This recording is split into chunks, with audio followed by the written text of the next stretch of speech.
Hello and welcome to episode 2 of the Financial Advisor Marketing Show. I'm Katie Braden, founder of Innovating Advice, and I am joined by two fabulous women here with me today, Angela York and Elyse Stoner. Hey guys. Hi. Thanks for Hi, having us. this is great. Yeah, Thank you. thanks for being here. We actually met, speaking of financial advisor marketing, we met at the Jolt conference here in Las Vegas a few months ago. We totally hit it off. We've had so many great conversations since, and we've realized a lot of synergy in what we all do. And I want each of you to share sort of a brief background of how you got into doing financial advisor marketing. But one of the conversations that kept coming up as we were talking about areas that advisors struggle the most with was around identifying and really attracting their ideal clients rather than spreading that broad net to everyone, really focusing. So that's what we're going to be diving into today. But first, I want to give each of you a chance to say hi, give a quick intro on who you are and how you got here. Elyse? Thanks. So I'm Elyse Stoner. I am the founder and chief strategist of Fresh Perspective Consulting and also the co-founder of Custom Strategic Marketing for Wealth Advisors. Sort of two spaces. What I did in my career, but the beginning part of my career is I come from the sports and entertainment world. I've flown in a helicopter with Bart Simpson. I've produced basketball games on TV. But really, as that all fast forward, I took everything that I learned in those spaces and I'm helping advisors be more strategic in their events and in their overall marketing strategy. Now, Angela and I actually sit on two different coasts. I'm based outside Philadelphia, and Angela is outside of LA in Orange County. But we met during the pandemic when another colleague that we both knew separately said, "You guys need to be friends." And we started masterminding together and really came up with this whole idea. And Angela will talk a little bit more about it, that we felt that there was a space in the financial advisor marketing world to really be able to help advisors be strategic in their marketing. And when we say strategic, really understanding who their ideal client is and how to talk with them and motivate them to do the things that you need to do. So Jolt was a great opportunity for us to meet some other folks in the space and meet some advisors and really understand how we can be of service. And I do want to make sure you mention you have a pretty unique designation. Yes, I do. So that little DES at the end of my name, we also like to talk about, what I did during my pandemic vacation. I am a digital event strategist. I got certified. So I really have deep understanding on the strategy that goes into digital events and digital event marketing and creating hybrid events.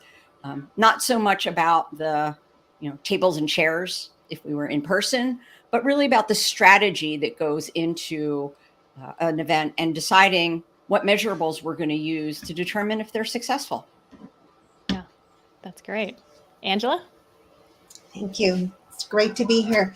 My name is Angela York. I am the founder of On Point Wealth Advisor Marketing and the co-founder of Custom Strategic Marketing for Wealth Advisors with Elyse. I have been in the advisor marketing space for almost 23 years. I spent the first half of my career in-house in an advisory firm handling all the marketing and really everything else in the firm that I didn't need to be licensed for. So I was working with clients, I was working with centers of influence, I was working with the advisors themselves. In 2009, I branched off on my own to consult in this space. And I worked with local advisors and wholesaling firms to work on their marketing, their implementation, their marketing plans, their events, a lot of events. Fast forward to 2020 at the start of the pandemic when events came to a screeching halt. I took the marketing that I was doing, the implementation, I took it nationwide working with advisors. And at this point, Elyse and I met. And I was starting to get lots of questions surrounding virtual events and really evaluating how we go forward with a marketing plan. And it was just everything aligned with bringing strategy into developing marketing plans and answering some of these tough questions that were a result of everybody stopping and then restarting during the pandemic and looking at things in a different way. Because for my career working with advisors, everyone was working with a coach or had a different model that they were implementing. And it became very rote, taking a piece of paper, writing the months down and figuring out what we wanted to put in where. There wasn't any strategy behind it. And what was consistent is it wasn't necessarily working. And we had a big reset, brought in the strategy, and developed custom strategic marketing plans for advisors, where we have a 3-part process to really analyze the ideal client, which we'll talk about today, how we take that analysis, put it into the marketing recommendations, and then create the marketing plan that's really fine-tuned to your ideal client, which might not be who you think it is. So we take all of that, and you have a marketing plan that we then can analyze and determine what's working, what's not. I love that. And like you mentioned, one of the first things really is identifying who is that ideal client. And both of you know, I mean, now that we are really going to be staying in this virtual world for a whole lot of people, and the importance of social media and having your website built out and SEO and video and all those other things, it's got to be attracting only who your ideal client is. If you're attracting all kinds of people, that's not going to be time well spent. And you're going to be frustrated sitting through discovery calls, just kind of going, this isn't my ideal client. So that's really what we're diving into today. And the first thing we want to talk about is really, why is it crucial for your business growth to identify your ideal clients? Because we all know, we do talk to some advisors that actually resist this idea of an ideal client. And I honestly just had a conversation with a firm not very long ago, and I said, who's your ideal client? And they genuinely had never heard that term. So as much as like we all talk about it, there still are a lot of people that aren't familiar with, what is that? Why does it even matter? Right. Well, I think that's shocking to me, first of all, but being a marketer, it's like kind of where our bread is buttered, right? This whole idea of understanding who your ideal client is, to me, in the simplest form, like, who are you talking to, right? How many times do people say, oh, my ideal client is someone with money? Yeah. Okay. But really, it's a nice place to start. But really honing in on who that person is. Like, one of the things that we do is we create an avatar. Not, they're not blue and they're not coming from a Disney movie, but just this idea of who are they, because you need to know who you're talking to, right? If I'm standing here, and Katie, I'm sure you talk about this with your clients when you're doing video, right? Like, I could sit here and talk to the little dot on my camera, but if I don't have a picture in my head of who's on the other side of that little dot, it really doesn't make any sense. So I think that is really important. I think the other thing, our consumers and the world we live in, people are looking for personalization. The fact that I can put a post up and be like, hey guys, well, who are guys? And most people will probably pass over that because we're not talking to them. And it's about words, but it's also about imagery. It's about channels that we're using. This whole personalization thing isn't necessarily you must handwrite a note to each person individually, but just knowing where your ideal client lives, where they consume their media, what language they speak. There's so many reasons why that is going to be so important. And then as it comes to the marketing plan, right, like Angela alluded to, and you can put stuff down on paper, but if you're not really digging into and understanding what motivates your ideal client to act, why bother? So, I mean, I think those are just some of the reasons that it's really important. And Angela, what would you say, to firms that have had substantial growth over the years, and maybe they refer largely on centers of influence and referrals, and really aren't in a position to identify sort of what their target audience is, even among like a huge variety of existing clients that they have? A lot of advisors will say, well, why do I need an ideal client? Like, I work with all these different kinds of people and it works well. What I have been hearing is just what you alluded to, but also a common statement from advisors over the last few years. I want to work with nice people. I want to work with people who value working with my team. I don't need to work with everybody. They're usually midpoint in their career, have had success, have done some marketing, but know they want to get to another level, whether it's gearing themselves up to create a succession plan, whether it's bringing in more clients so that there are enough clients for junior advisors in the firm, whatever it might be. But the common comment that I see or hear is, I'm ready to not work with everybody that has money. I want to work with select people that fit my ideal client status. And they don't often say ideal client, but fit my mold, fit who I want to work with. And then we sit down, okay, well, that would be your ideal client. Let's look at that. Pick a half a dozen of your current clients that you'd like to clone, literally in that speak. Who would you like to clone? And they laugh. And then it's, okay, well, let's dig into what makes up these ideal clients. Not only demographically, not only personality, not only their attributes. And being a nice client, I hear that over and over, as silly as it sounds. There are clients, you want to mesh with everybody. You want them to mesh with your team. So it's not only looking at all those factors, but then the strategy piece that we bring, that Elyse has brought to this puzzle, is the psychographic part of it. It's what news are they reading? Where are they getting their news? What social media platforms are they on? What outside affiliations do they belong to? In addition to all the obvious questions. Club memberships.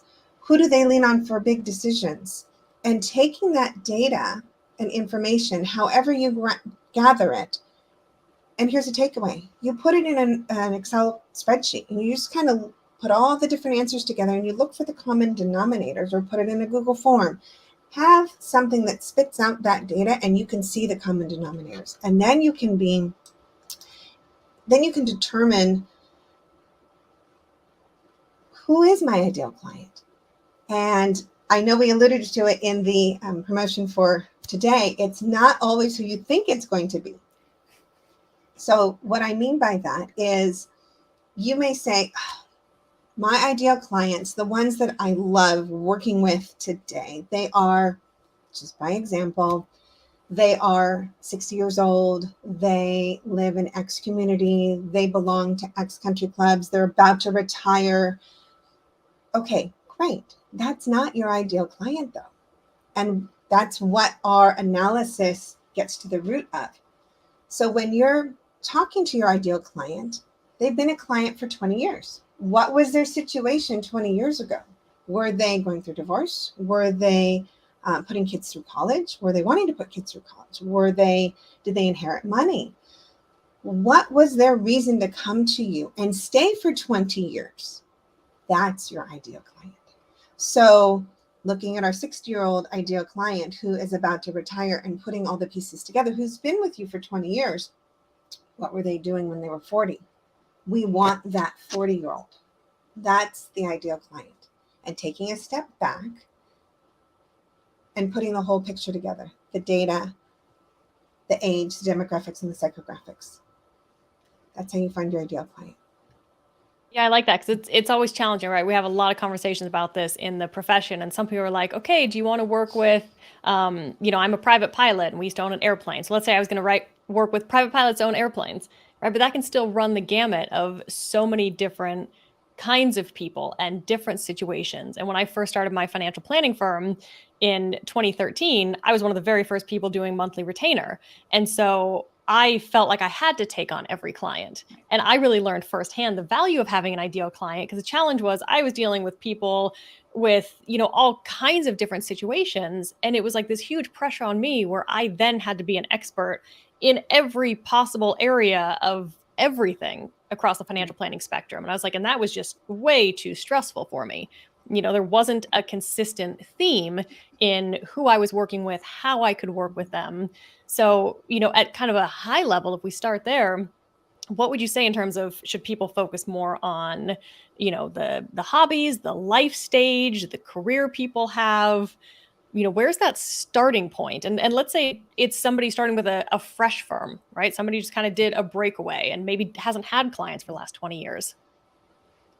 One of the things that we recommend, which is so hard, is for advisors to stop and kind of think about themselves, right? As Angela's saying, we hear from so many people, I want to work with nice people. Well, nice is nice, but like, what does that mean?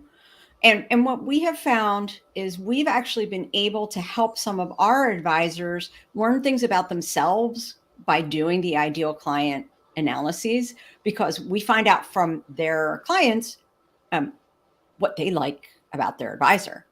And so, for example, we have an advisor who is really focusing on women who are in a life transition, whether it's changing jobs or getting divorced. Well, what we found out was in her previous life, she was a critical care nurse. And so that caring, helping people really comes to the forefront, and we're able to kind of help her identify that. So in that same space, it becomes some reflection of what's important to you as a person, and finding these ways to communicate. The three of us often joke the favorite word that came out of that JOLT conference was authenticity. Authenticity really helps you in your ideal client space, because that's really what people are saying when they're saying, I want nice clients, like people that they get and people who get them. So there's a little bit of soul searching, and we can kind of help people because soul searching is really hard.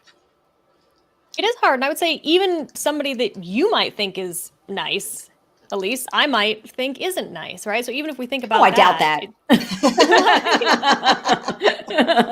Everybody out there, you're all really nice. It's all good. But you know what I mean? Yes, because yes. people click with different kinds of people. So I do agree that's a great place to start. I think everybody should have a no jerks rule. And again, Right. some people are going to be a jerk to one advisor and not another because you just click differently. And that's okay. And I think, talking about what you were asking about, Katie, about I started my business and I just took anybody who would buy insurance or invest with me. And now how do I kind of weed that out? I think that is part of it, which is it's part of the business life cycle, right? I mean, whether you're marketing consulting or you're doing event implementation like Angela was doing before, like, you're interested? It's like dating, right? Like, oh my God, you're interested? Yay. But then you kind of learn a little bit more, and you learn how to kind of get rid of the ones that you don't like and hone in on the ideal client. And let's face it, we're talking about growing our businesses. Part of that ideal client is someone who's going to help our business grow. Yeah.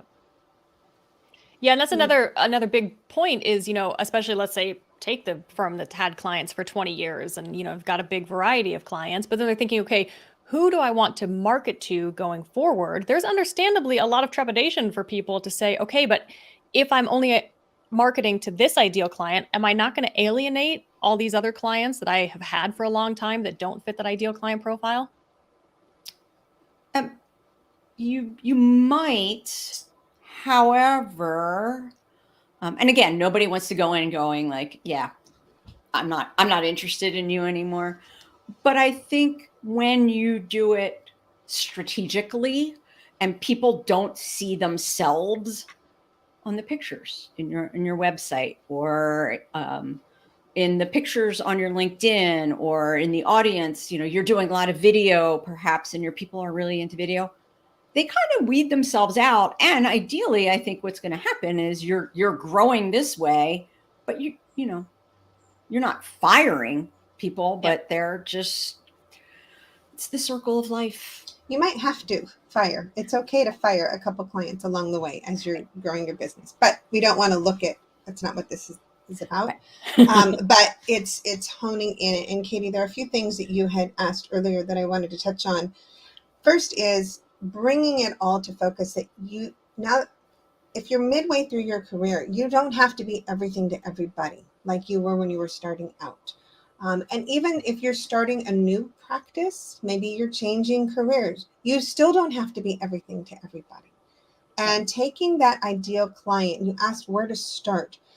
The best place to start is looking at, if you have a business already, looking at your ideal client, the clients that you'd like to clone, and how did they come to you. That's the best place to start if you have been in practice. And if you haven't been in practice and you're just starting and you don't have those ideal clients to kind of look at and clone, imagine them in your head. Who would you like to work with? I want to work with the pilots, and really get into the detail of what that would look like, and then research. Maybe it's Facebook groups, maybe it's going out and doing ground level research. If you want to be in pharma, work with people that are in pharma and manage their money, you want to start networking in the pharma space and seeing what do those people look like, what organizations do they belong to, what are they doing. So that's how you can start. And then you had also asked, well, advisors are looking to grow their business through referrals from clients as well as centers of influence. We can also call them referral partners. Well, you still want to do that. Those are big pieces, but you want to have the core focus of who your ideal client is to then go to both channels and say, these are the type of clients we are working with and want to continue to work with. And that actually helps them identify. People ask us all the time who our ideal clients, and we have a very specific answer. And then people start popping into their heads. Oh, I want to introduce you to this person or this person. If you keep it too broad, people don't know how to refer. Yeah, definitely. So that actually segues us perfectly into, okay, so once you've kind of identified this ideal client, there's that word again, strategically, how do you strategically market to your ideal client? Elise's favorite word. It is that, and why. I always say I'm like a really, really big 3-year-old, because people do things and I'm like, well, why are you doing that? I don't know, because I've always done it. And as I laugh, it's one of the reasons Fresh Perspective Consulting started, right? If your answer is that's the way I've always done it, then you need a fresh perspective. Yeah. So anyway, so the question was, what do you do now? Right? I've identified my ideal client. I figure out where they live, what they do. So you create a marketing plan strategically, right? Like, what are those bigger, higher level opportunities? Because we all know, like, not only are we bombarded with marketing messages, but there are a bazillion marketing opportunities. So thinking about that ideal client, where they live, where they get their information, that's how you're going to go in and kind of narrow in on how you're talking to them, meet them where they are, literally and figuratively. I know before we hop off here, and we'll also put it in LinkedIn, we have an ebook. It's like a one sheet that talks about 6 essentials to creating a strategic marketing plan, and just sort of what are those 6 steps that you need to do. You need to understand who your ideal client is.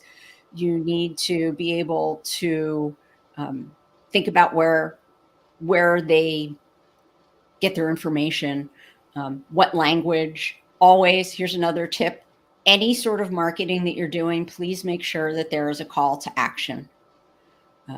Because to just say, here's this thing, if you're not telling people what to do, they're not going to do anything. It's pretty simple. And one call to action. Right. Not 7 calls to action. Not go to my website and connect on LinkedIn and send me an email and download the ebook and then attend my next webinar. Right. Exactly. Exactly. Again, that big 3-year-old, right? Like we have short attention spans. Keep it simple. Right. So I mean, that's really, you're going to create something strategic. And part of that strategy that I think people also miss is the back end. And what I mean by that is we go all this, we find our ideal client, we know where to talk to them, we figure out how we're going to market. You need to do the follow-up. You need to understand the measurables. And I was just actually talking with a client about this the other day. We live in a very sales-oriented, measurable world. What's your ROI? What's your cost of attaining a client? I don't prescribe to those because I think if you are consistently marketing in the strategic space, it's going to be hard to come up with an ROI, or it's going to be hard to come up with that cost per, capturing a client, because you can do everything right. But if your client's not ready to make a move, or your potential client isn't ready to make a move, there's not much you can do about that. But I think it's being strategic and having information of how you're going to measure your success is also that strategic piece. When I say that was a big theme at Jolt, was I feel like every other presentation they said, look, it's going to take 18 to 24 months for any marketing plan that you do to really show results. And that can be frustrating, right? You've gone through all this effort, you've identified your ideal client, you're putting stuff out there, and you're not getting that instant gratification. It is, truly, it can be kind of a bit of an ego ding. But if you're being authentic and let me finish that sentence for you. If you're being authentic and you're really being committed to speaking to those ideal clients, you have to stay the course. Yep.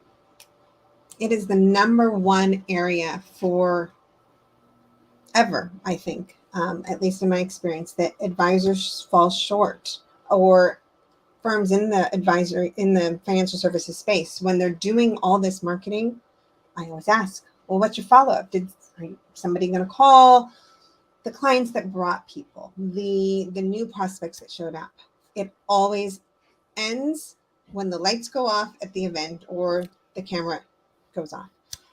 They always fall short of, usually, there might be somebody listening, this is when I always do follow-up.